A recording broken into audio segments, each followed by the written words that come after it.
Investigators said around 4 p.m. a trooper saw Jensen, who appeared to be medically distressed, along the Florida Turnpike in Okeechobee County.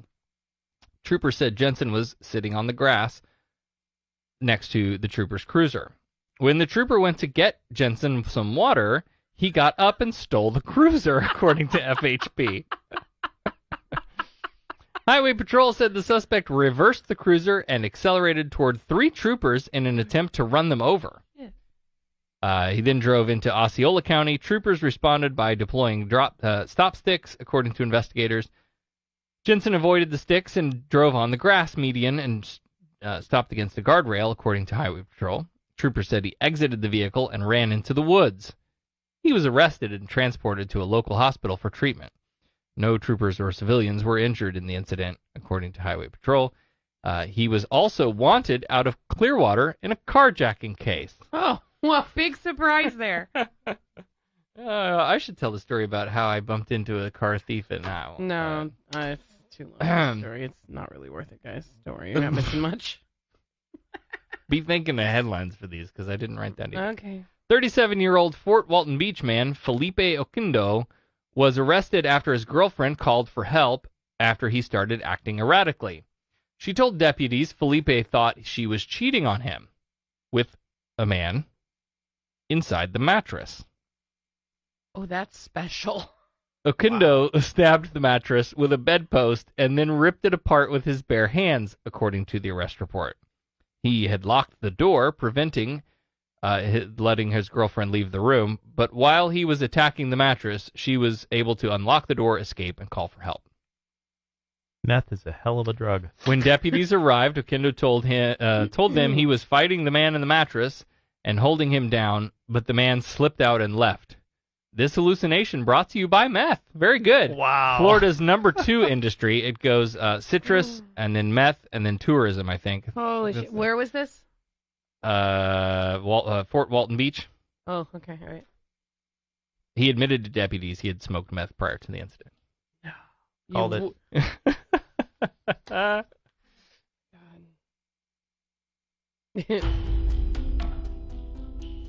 What's your choice?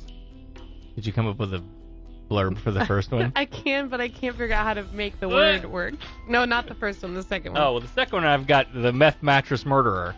See, I was going to call it my imaginary friend. My imaginary friend. Or Good. my imaginary lover. Oh, my God. That's good. That's good. Yeah, that's good. Very good. Or the FHP carjacker. I don't know what to call that one, but I think it's the meth man. I really It's think gotta it's be. the meth man. That's my choice. Yeah. That's my choice.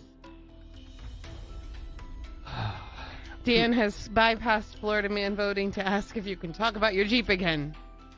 Yet.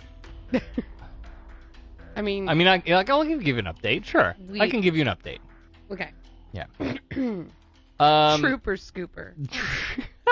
That's good. Or Tropper Scooper? No, it's got to be Trooper. Yeah, I think it just misspelled David.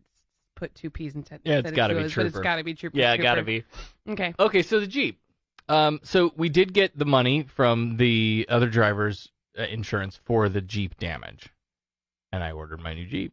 And it should be here any day now. Yeah. Anytime in the next couple of weeks. And I'm super excited. I'm not excited to have another fucking car payment. Yeah. Because it doesn't cover the entire, Right. whatever. And everything else is still outstanding. Sorry. Well, and here's a little financial advice for you. Don't take financial advice from a podcast, but I'll give you some. You're right. So we got, about $20,000 out of the damage? Yeah. They gave us market. Whatever value. the market value was. The Jeep was 5 years old. It had about 80,000 miles on it. It wasn't, terribly old.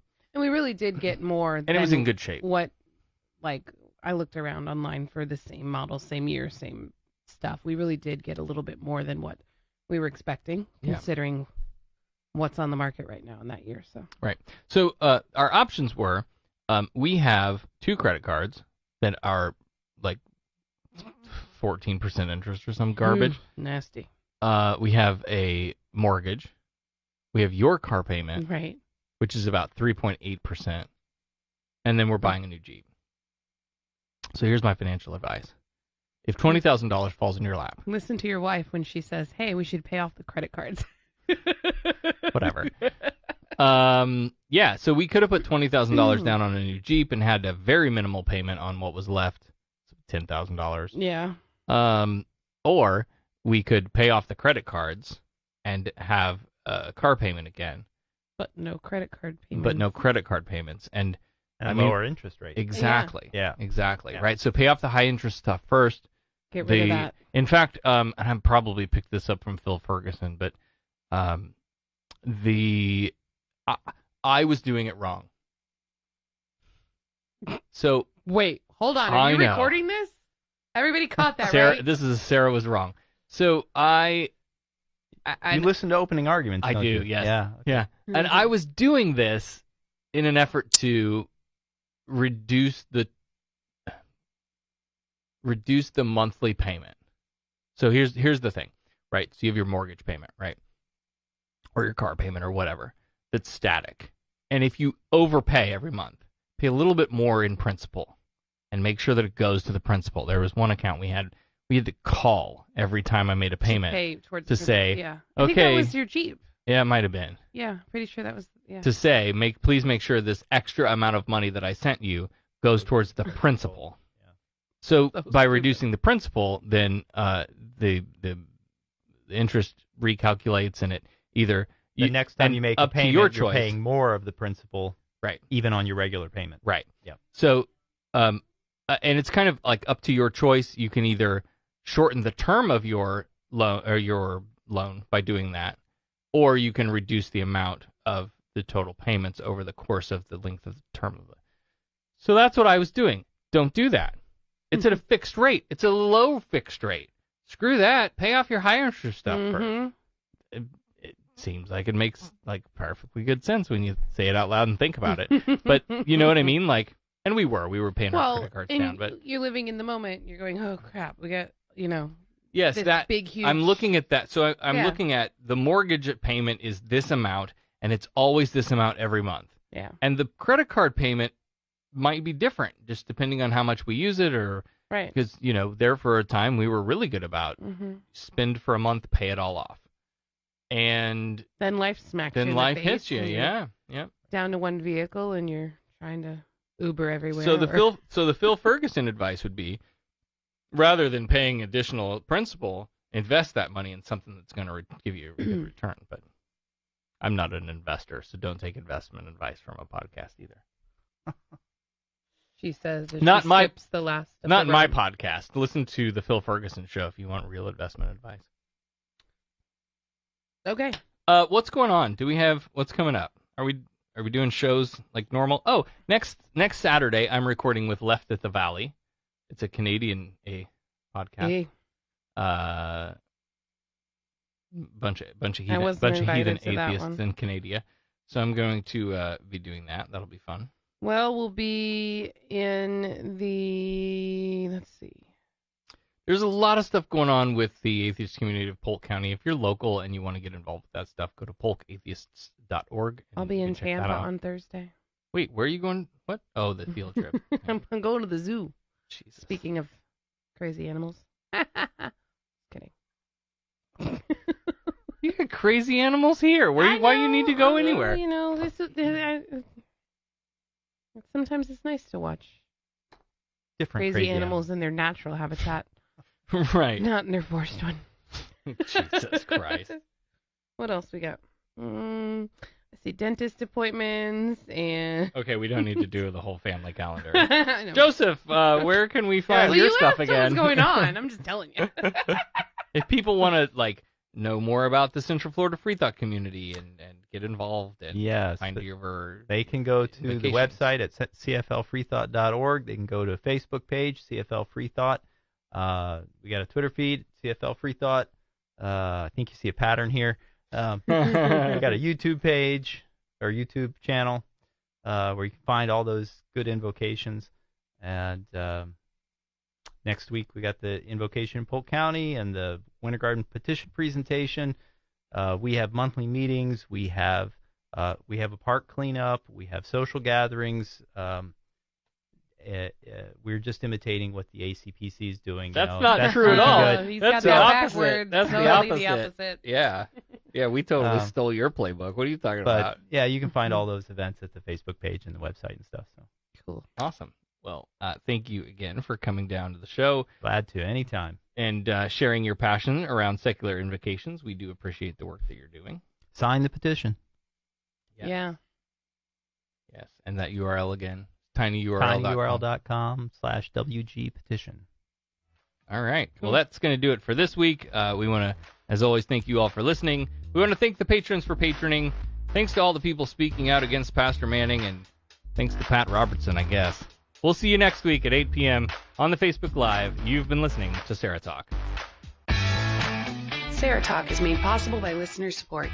Visit patreon.com/SarahTalk to become a patron and help keep this program going. Contact Sarah and Company by email at producer@sarahtalk.com or call 224-40-SARAH. That's 224-407-2724. And follow us on social media, facebook.com/SarahTalkRadio and on Twitter @SarahTalkRadio. SarahTalk is a production of Sarah Austin Media.